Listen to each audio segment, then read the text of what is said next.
まあ単純明快なんですよね。位を取っておいて、そのところ、まあこの場合3六でもいいんですね。まあどちらでもいいんですけど、とにかくここに駒を打っていくだけで、同じ金銀4枚の囲いなんですけど、全く硬さが違うんですよね。皆さんこんにちは。日本将棋連盟棋士七段の村中俊二です。今回はですね、将棋を指しました対局の解説編をお届けいたします。角交換型振り飛車に対する指し方、非常に難しくてですね、アマチュアの方でも苦戦している方多いと思うんですよね。今回はね、大盤でゆっくり手順を解説していきますので、ぜひぜひ最後までごゆっくりお楽しみください。はい、ではね、早速対局の振り返っていきたいと思います。本局、私が後手番ですので、対局編とはね、上下が逆になりますけれども、ぜひね、見比べて楽しんでいただければなと思います。7六歩、私後手番で3四歩、そして6八飛車とね、回りまして、6六歩と止めるね、振り飛車ではなくて、角をね、向かい合った、この後出てくるんですけど、角を交換する形の振り飛車ですね。8四歩、4八玉、6二銀。3八玉、4二玉。ここでね、まだ6六とつけばね、普通の四間飛車というかね、角を止める四間飛車になるんですけれども、角をね、変えましてね、角交換をして、7八銀と上がるということで、いわゆる角交換型の振り飛車の形ですね。はい。この形のね、先手の狙いとしましてはね、いくつかあるんですけれども、一つは居飛車穴熊というようなね、居飛車穴熊というすごい硬い囲いには若干しにくく、後手がなるということと、振り飛車っていうのは角を狙われやすいんでね、その角をもう最初に交換してしまえば、基本的にはさばきやすくなるという側面もあるところですね。ただね、いいことばかりではなくてね、実際は、自分の方から角を交換しますので、実戦のように、相手に居飛車側に盛り上がられてしまったりとか、結局、この飛車銀左辺のね、さばきというのがポイントになるのでね、角道を止める振り飛車とね、また違った味の将棋ですけど、結構難しい、指しこなすのが難しい将棋とも言えますね。はい。実際7八銀に対して、これ角打ち込んでも角合わされちゃうんでね、3二玉と。寄りました。そして、6六歩。この角がね、ちょっと先手の方の、作戦でね、7七銀と上がる形が多いですよね。7七銀、例えば8五歩なら、場合によっては飛車を8筋回って、8六歩ついたりとか、6六こうね、銀上がっていくっていう形がね、多い。今までの村チャンネル内でもね、この形はかなり指しました。はい。一局の将棋ですよね。実戦は、6六歩とつきまして、5四歩とついたんですけど、それで6七銀とね、銀をこっちに上がる形はちょっと珍しいですよね。7七銀という形が多いんでね、こちらに上がりますね。当然実戦もそうですけど、8五歩とついて、この時に何かね、受ける必要があるんですが、これで、7八金と上がったんですね。別に7七銀、6七銀、どちらかがね、全然ダメでどちらがもういいですって結論が出てるわけではないので、別にこれも一局の将棋で、後手からいつでも1分持たれちゃうね、8六同歩と飛車と交換できるんですけど、その代わり桂馬を7七桂とね、スムーズに飛べるということで、これもいいとこ悪いとこあるような感じですね。私はこれ飛車が先吹こうかもするって待ったんですけど、実際は3三銀と上がって先にね、玉形の安定を図っていきます。2八玉に2二玉。そして、3八銀に3二金と上がりまして、9六歩に、一回9四、1四歩とつきまして、1六歩。そして、5三銀とね、上がって、後手も角をね、先手に持たれてるんでね、角の打ち込みは気をつけないといけないですね。はい。で、5三銀に対して4六歩。ここでね、3五歩と、先ほど言った、居飛車側からすると、角をね、振り飛車側から交換してきますから、手得するんでね、その手得を、玉頭の位に取っていくっていうのは自然な発想ですね。あとは1二香とかがあってね、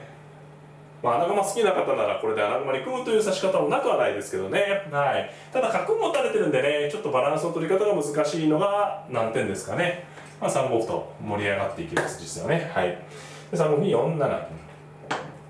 そして3四銀。3六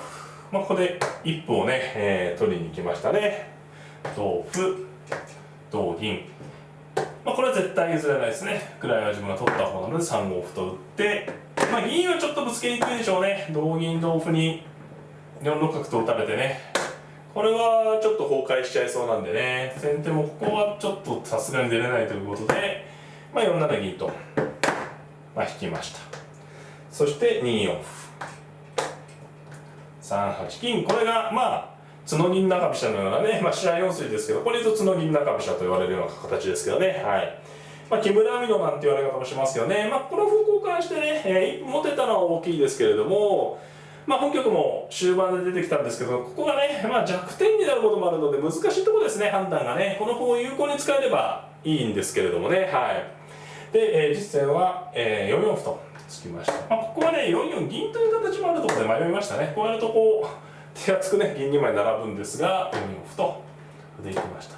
さて、ここでね、7七角と打ったんですよね。これがちょっと面白い手でしたね。まあ普通にというか、まあ、第一感は例えば5六銀左とかですかね。まあこれでも一局だと思うんですけど、そう、俺だとこう、追加狙いなんですね。今見るとね、突いて同歩で5九角と。これが先手からするとあるんですね。まあ銀が下ならば、こう飛車引いて角成った後に、まあこの馬をね、狙って、歩って桂得とかできるんですけど、銀が上がっちゃってるとちょっとね、隙が多いですかね。はい。ということで、まあ、6九飛車ななんてあったと思うんですけどね、こう引いとくような手もね、ただ、まあ、こう疲れるのは嫌ですかね、やっぱ1分持たないという感じでね、まあ、1局だと思うんですけどね、実戦は7七角は、まあ、一つの勝負手ですね、まあ、5九角とですね、すぐ交換になっちゃうのがあるんで、難しいところですけどね、これはね、はい。5七角に5二金。まあ、私は角打ってもらえると、こう金がね、この金を置いて、この辺角打たれる筋があるんで、この金ちょっと動かしにくいんですけど、角を打ってくれると金が動かしやすいですね。5二金に6五歩。そして4三金。これでもうね、もう万全の体制というかね。はい。で、6六銀に、まあ7四歩と。まあこの7四歩は7五銀と出られる手を防いでますね。そして5六歩に3三桂と。どうですかね。ここまで組むと、まあこの形が非常にいい形なんで、後手が作戦勝ち気味ですかね。はい。まあ大きな、なんていうんですかね、駒の外とかついてないんですけど、まあこの後がね、まあ先手はまあ5五歩と動きたかったと思うんですけどね、これいくと、どうですかね、例えば同歩同銀に、まあ5九角のようなね、これなかなかね、5、6四歩同銀でいけないんですよね、これね、飛車取られちゃう形なんでね、まあ、ここもあったと思うんですけど、ちょっとやっぱでも逆に言うと5五歩といけないんではね、角を打っても、実際6七金なんですが、角を打っても6七金ではちょっと不満でしょうね、はい。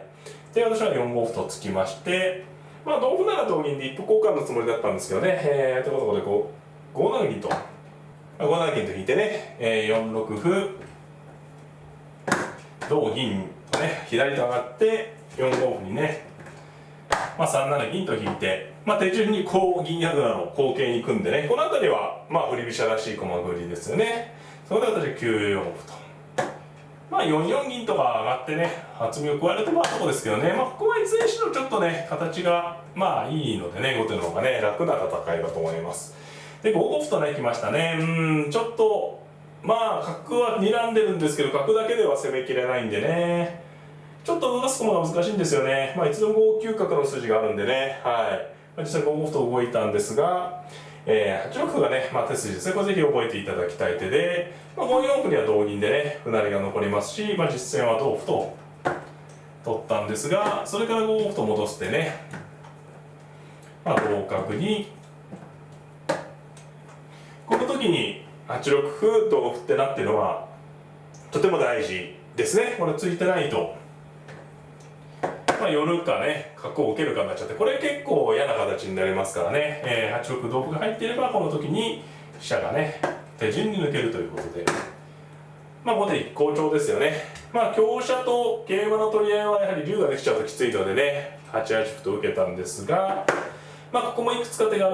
るんですけど、この次の手が手筋ですね。まあ、いろんな手があるとこですが、9三香とね、香車をかわしとくと、まあ、これちょっと洒落た手で、まあ、流れちゃうんですけどね、9一角成ならそこで7九角と、こう角がどいてくれたらこれが狙いなんですよね。飛車寄った時に角を成ってね、まあ、こうなれば分かりやすいですね。ここに角がいると、これね、無謀ですからね、大損しちゃうので、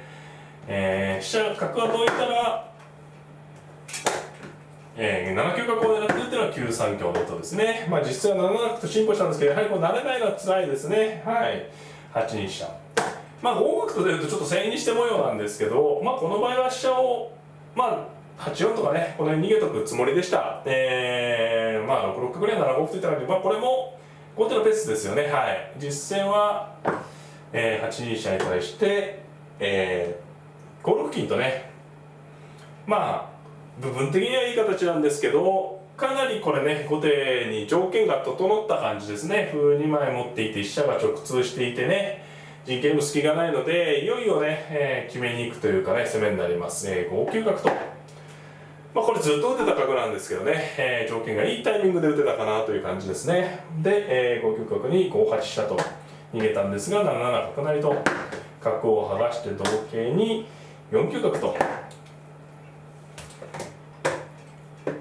まあ自陣はね非常に硬い形なので、攻めが続けば後手好調ですよね。まあ飛車が逃げれば、まあそうですね、5七とかですと8八飛車成ですし、4八でしたら5六角成で、7六角成で、これも桂馬取られてね、ここに桂馬取られちゃうんですよね。ちょっと先手きつい。まあ実戦は5七金と引いたんですが、次の手が手筋ですね。取ってもいいんですけど、5六歩、これぜひ覚えていただきたい手筋で、取るのはいつでもできるんですけど、先叩いて、まあこれしょうがないですね。同銀と金取られるわけないと取ったんですが、そして5八角成と取りまして、同金に8八飛車成と、まあ一手間加えたおかげでね、これがこうなってますからね。まあ実戦ここで4七銀と引いてますから、もう一手ね、一歩で一手儲けた感じでね、はい、分かりやすく効果があったと。で、5七歩とまたこれ叩きます。これですね、同金でしたら、まあ7七竜とね、金取りで取ってもありますし、こうやっといてから9九竜とやれば、次にね、5九飛車がめちゃめちゃ厳しい手になるんですよね。ですので、まあ一回叩いてね、様子を見たと。まあ実際は7七歩に4八金とね、寄ってね、まあ9九竜に5四歩と。まあこれやっぱり歩の使い方はね、まあ先手苦戦ですけど、この5四歩というのはまあ、さすがの一手でね、すぐ角を打ってもどうにもならないんで、一回こう乱してね、まあ同銀なら、まあ4四歩と打って、同金で、まあ先手だけね、うまくというかね、手を作っていくのは、例えばこういう感じになるとね、先手で角を打てるんですよね。まあこれだけで決定打になるわけではないですけれども、やはりこう歩を使うことで、まあ相手の綺麗な陣形を乱してね、少しでも得な状況で馬を打つっていうのは、まあ上級者の手筋ですよね。だからこの5四歩も、まあそういった意味では手筋なんですが、4四銀と上がってね、この場合はこの次の手がね、なかったですね。これ以上はちょっと角2枚では、まあ器用な手がないので、4一角と、これもね、プレッシャーかけてね、先手が、後手が攻め間違えれば、まあ3二角成でね、いっぺんに王様を露出活する形にしたんですけれども、ただね、玉頭位取りという作戦はね、こういうパターンがね、一番分かりやすい勝ちパターンなんですよね。こう金銀を並べておいて、この並んだ歩のところに実際の手ですが4六香と、まあ単純明快なんですよね。位を取っておいて、そのところ、まあこの場合3六でもいいんですよね。まあどちらでもいいんですけど、とにかくここに駒を打っていくだけで、同じ金銀4枚の囲いなんですけど、全く硬さが違うんですよね。もう4六香でも一発で受けが難しいですね。まあ、実戦は同銀、同歩、同銀とね、取ったんですが、5九飛車と